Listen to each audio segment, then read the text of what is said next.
Joining me right now is David Moss, an attorney at the other LDF.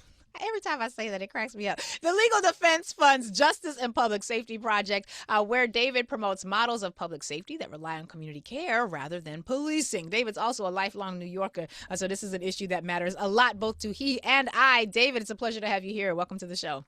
Lurie, thank you so much for having me. And I hadn't even made the LDF connection. That cracks me up as well. It screws people up every time I'm on a Zoom call where I'm present and then somebody from the organization is present. I'm like, no, I'm LDF at CLSJ. But I'm glad to have you here. There are a lot of people in our city who might be familiar with the gang database, but this is a nationwide audience, and I never want to presume that we're all on the same page. Tell us, what is the gang database that NYPD has in place? And then help us see how what's happening in New York City is actually being spread across the country. Absolutely. Yeah. Thank you so much. So, and I'll try to avoid New York City-based acronyms. You know, a lot of this issue affects folks in NYCHA, which is New York City housing, public housing. Yeah. So That's when I like use our terms projects, y'all. exactly. So when I use terms like that, I'll try to make sure that I'm thinking about the national audience as well. But the gang database is essentially, it's a collection of files of secret dossiers that the NYPD keeps on thousands of young Black and brown New Yorkers under the misleading, often false pretense that they are affiliated with gangs or crews. And to be clear, you know, lots of people are added to this database, not because they've ever done anything wrong, but in fact, they're added because of where they live. They're added because of the clothes that they wear, the people that they're friends with, the people that they're families with. A lot of times they're added just because they'll post a picture on social media. And the police, you know, the NYPD will say, hey, we suspect one person in this picture of being in a gang or a crew, and so we're going to add everyone else in the picture to the gang database as well. And so, to be very clear, this is not a database of, you know, trigger pullers, as the NYPD likes to say sometimes. This is just a database of young Black and brown people from NYCHA. And the NYPD itself has admitted that the vast majority of people in this database have no prior felonies. And the vast majority of people in this database have no connection with gun violence whatsoever. Right.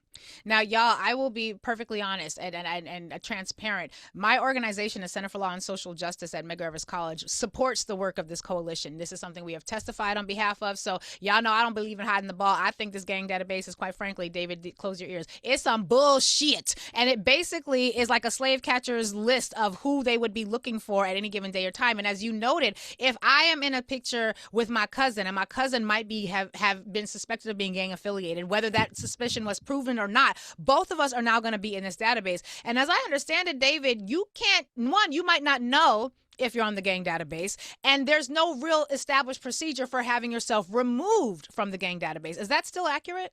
Absolutely. That is 100% accurate. I mean, one of the many problems with this database is the fact that it operates in secrecy. You're never going to know if you were added. There's no recourse to challenge your inclusion in the database or get taken off of it. The vast majority of people who are in the gang database never know that they're in the gang database. And there's some incredible work that's being done by the Legal Aid Society here in New York City, a FOIL Yourself campaign. So if you are worried that you might be in this gang database, you can link up with the Legal Aid Society. They will submit a Freedom of Information request on your behalf to try to see whether or not you are listed in it. But, you know, that is a proactive process that you have to take.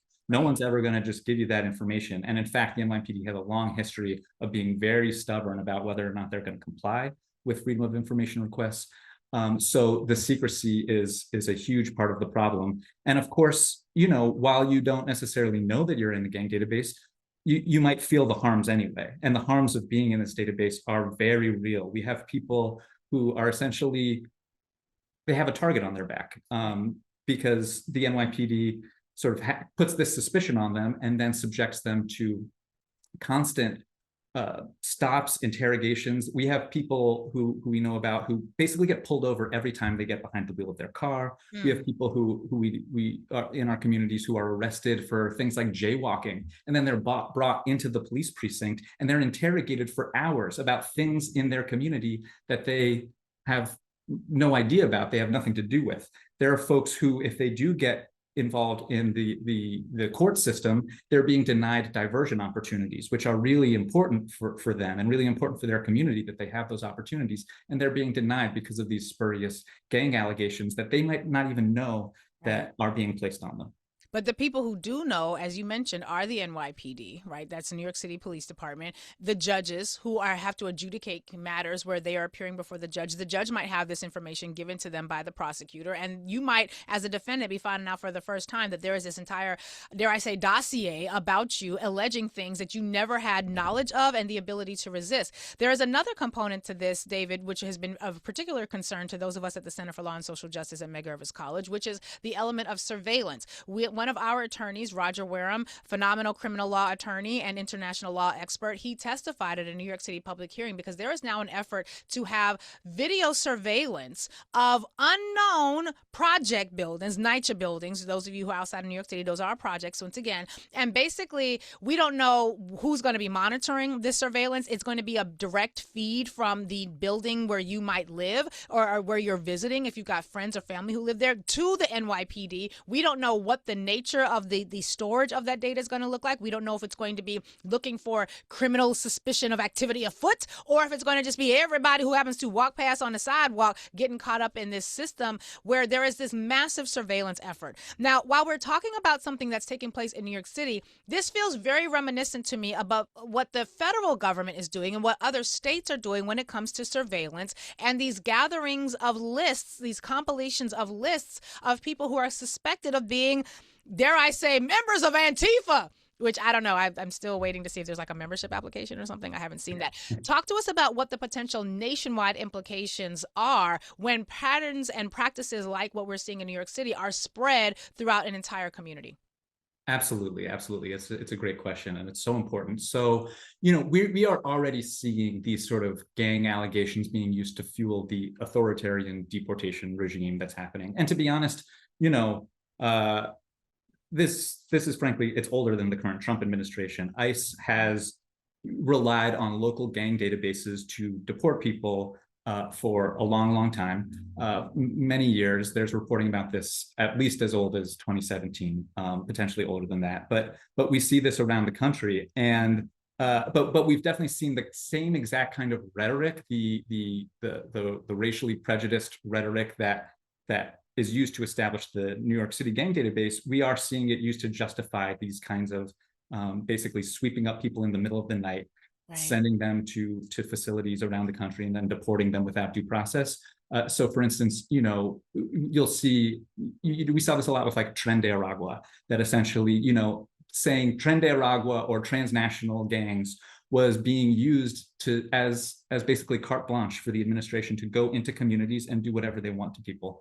Mm-hmm. And that's exactly what we see with the gang database. And you'll have people who, they'll have a tattoo that is maybe meant to honor a loved one who passed away, and for whatever reason, federal law enforcement authorities are trying to interpret that as a symbol of gang affiliation and using that to deport people. So these kinds of like spurious allegations we see certainly not only used in New York, but around the country. And one thing that I think is really important to know everywhere is that, what we see take place, and you see this also with the sort of Antifa or any kind of law enforcement movements that target protesters and people who are trying to organize for justice, is these sort of fusion centers where you have local, state, and federal law enforcement authorities just kind of like sharing information with each other, trying to do investigations with each other, and then like information gets leaked or it gets misappropriated or misinterpreted, and all of a sudden you have, basically people in Atlanta who are just trying to protest Cop City being called domestic national terrorists, right, and things like that. And all of a sudden, hyper-local issues of people standing up for justice gets, essentially cast as domestic terrorism, or, right, these kinds of like alerts are then sent around the country and saying, oh, we see what's happening in Atlanta, be on alert in your community so that you don't have these troublemakers where you live as well. And, just to give you all a sense of the scope of numbers, one of the data points that the Legal Defense Fund had put out was that there are 23% of Black and Latino men make up 23% of New York City's population. Y'all think about that. But Black and Latino men, who are only 23% of the city's population, represent 97% of the people who are being targeted by NYPD for submission into the gang database. David, those numbers are huge.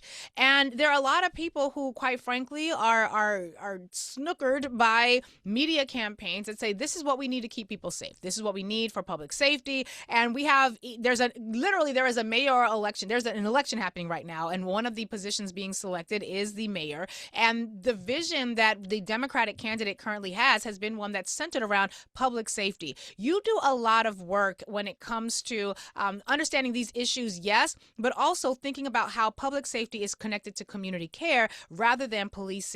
Give us a sense as to this main question, which is, does the gang database keep us more safe? And if not, what sorts of things should we be investing in and promoting that actually could? I really appreciate this question so much. And I think this is way too often overlooked. It's almost taken for granted that this is a database that keeps us safe. In fact, this database has nothing to do with public safety. There is not a shred of statistical or analytical evidence that this database or any gang database around the country actually promotes public safety. In fact, there are cities that have abolished their gang databases already. Portland abolished their gang database. Wow. Chicago abolished their gang database. Public safety was not impacted in any way, shape, or form by those decisions. That's because these databases are just wholly unrelated to public safety. The only difference in those cities is that there's one less tool for racial profiling in those cities. That's the difference. Wow. But to your point, there are other things that work here. There are solutions that are being implemented, that are being scaled up, and that have have been analyzed and then are proven to make a difference. So one of the solutions that our coalition supports and that LDF supports is the cure violence model. Yes. And it's basically, it relies on community members, often called credible messengers, who go into communities, oftentimes in dangerous, tense situations, and work with others in their community to resolve situations, to make sure that retaliation doesn't happen. If there are any conflicts, they are directly kind of putting themselves in these situations to de-escalate them without the risk of creating lifelong negative consequences for the people who are involved, which again, oftentimes are young people who are mixed up, maybe not making the best decisions, whatever the case may be. But this model, the cure violence model, has been sort of incorporated in New York City into what's called the crisis management system. And so there are, I think, over 60 CMS sites, it's called, around New York City, where they're implementing the cure violence model. And it is being shown actually to have a real reduction in gun violence in the places where that exists. Meanwhile, the gang database has never been shown to reduce gun violence anywhere. And then there's other things as well. Summer youth employment programs, they help. I think there's a lot that's been said about how just creating safe community facilities actually to bring young people in, to call in young people and give them safe spaces to interact and socialize with each other, actually has a real impact on gun violence and other kind of public safety issues. And I think that really raises the important point, which is that with this issue with gang policing, we have an opportunity to call in young people and to work with folks to actually bring resources into their lives to make people's lives better. But instead, when we throw the gang label at them and treat them as if they're others and as if they are somehow not members of our community, then we alienate them, we make their lives worse, we make their family lives worse, and our city is not safe for it. Right. I remember one of my dear sister friends, who's also hosts a show on this channel, Joy Williams, who's now the president of the New York State Conference of the NAACP. I remember getting a text message from her a couple years ago. She was down at Atlantic Avenue at the Atlantic Mall, and she was like, "Girl, they are kicking out the young people." And basically, when I was, I'm Gen X, I came up in the era of going to the mall was like the fun thing to do. Like, that's what you did. You went, you hang up, you flirt a little bit, you try to stay, excited and joyous. And they were kicking all all the young people out of the mall. There's no place for them to play. These are children who, if they had grass, I will never forget. We took a group of kids with us to South Africa, and there was one moment where we were out in a space where we were literally in the bush. This is a part of a safari. These are kids who are addicted to their phones. They are addicted to digital devices. I'm talking 16, maybe 14 to 20-year-old young people. And we ended up in this space where we were in the bush. There was no Wi-Fi, and they had grass to play in. Now, David, all these kids is from Brooklyn, right? Brooklyn and the Bronx. And so there ain't no grass to play in Brooklyn and the Bronx. Like, if you got a park with grass, you doing good. Like, you doing good. And they played. They ran around. They played tag. They were chasing. I mean, they were rolling around in the grass there, and they were having fun that kids are supposed to have. There's no place really where you can do that in New York City as a young person. We're crawling on top of each other because of the condensation nature of our communities and how we live on top of each other. And when you provide resources, they're young, they're babies. They want to have fun. And if you don't provide resources, when you provide them schools that are not going to provide them with what they need, when they're not getting their educational or their nutritional needs met, when they're not having their house, they're living in NYCHA buildings, many of which are struggling with rodent infestation and lack of quality care because of the mold and all other hosts of issues. I don't want to stereotype, but we're talking about a population that is largely not getting its needs met. And if those needs were being met, to me, and the philosophy that we're operating with at my law center, that is what produces public safety. When people get their needs met. Now, we can have a conversation. If everybody's got their needs met and then people are still wilding out, then we can have a conversation about some of this other stuff. But we're talking about people who have a basic set of needs, and that cure violence model is able to recognize that and approach tension, distress in community in a way that can be empowering to the community members and will prevent the spread of violence, which under the cure violence model, we understand to be something that can spread like a disease.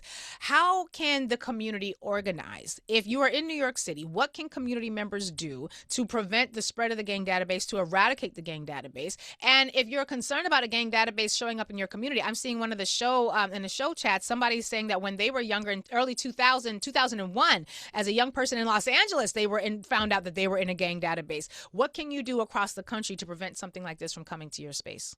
Absolutely. Really appreciate the question. And I will say there's incredible work that's being done around the country. I know Washington, D.C. struggles with this issue. Boston, I believe, has issues and organizing that's happening around their gang database. In L.A., that's actually another jurisdiction where there's a state gang database in California, and Los Angeles withdrew from the state database because of organizing that was happening there. So that's another jurisdiction where there was some effort to actually kind of distance themselves from this kind of racial profiling policing.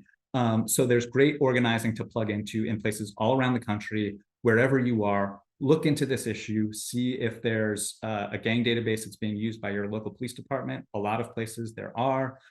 See if there's any kind of organizing or action that's taking place around there. You can always get in touch with our coalition. Again, we're a coalition that is focusing on New York City right now, and you can reach us at erasethedatabasenyc.com. You can contact us, even if you're from outside of the city and you want to get connected to resources wherever you are. We'll do our best to make those connections. But here in New York City, there's a lot of organizing that we're doing right now to abolish the NYPD gang database. There's a bill in the city council. It was introduced by Councilmember Althea Stevens from the Bronx, and it is a bill that would permanently abolish the NYPD gang database and make sure the NYPD doesn't create another one to just take its place. So this is our effort here in New York City to do what they've already done in Chicago and Portland and tear down this gang database. And then also, as a coalition, because we know that, you can't just take one racist policing tool away and expect that it's going to fix the whole problem. Right. We expect as a coalition to be doing this work long after they abolish this database. And as a coalition, we go in and we have organizers who conduct educational workshops, educational events that touch on a lot more than just the database, but also the history of gang policing, the history of the ways that gang labels have been used to criminalize people, also the true facts about how gangs have been sites of community in certain places in New York and around the country. That's right. Because I think that a lot of work needs to be done to sort of undo the thinking, this binary we have, where you're either a gang member and you're an awful person or you're a law-abiding citizen. The truth is that gangs are, you know, folks in our communities kind of associate with gangs. They come in and out of that because those are social circles within their communities. And if you're like a teenage boy, you gravitate towards social circles in your community. Maybe you're affiliated with a crew. That doesn't mean you've ever picked up a gun or done anything wrong. If you have, it probably means that you are in need of service and calling in rather than criminalization and alienation. So there's just a lot of educational work to reframe this issue properly. And so as a coalition, please support our bill to abolish the gang database. You can call your council member if you're in New York City and say, we demand that you support this bill to abolish the gang database. It's Intro 798. And otherwise, if you're interested in having us come in and conduct a workshop in your community or anything like that, you can find us at erasethedatabasenyc.com, and we will go anywhere and we will have this conversation with anyone. Are organizations still able to join the coalition? Perhaps if they missed an entry period, I'm not sure how long ago that was, but if there are organizations that are hearing this and want to support this work, are they still able to join the coalition?